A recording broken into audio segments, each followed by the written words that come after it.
સરને વિનંતી કરું કે તેઓ સ્ટેજ પર આવે.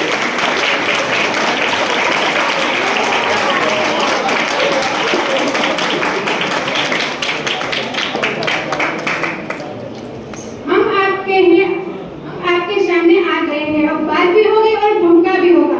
अपनी एंट्री हुई है, अब शोर भी होगा और धमाका भी होगा। Good afternoon to all of you.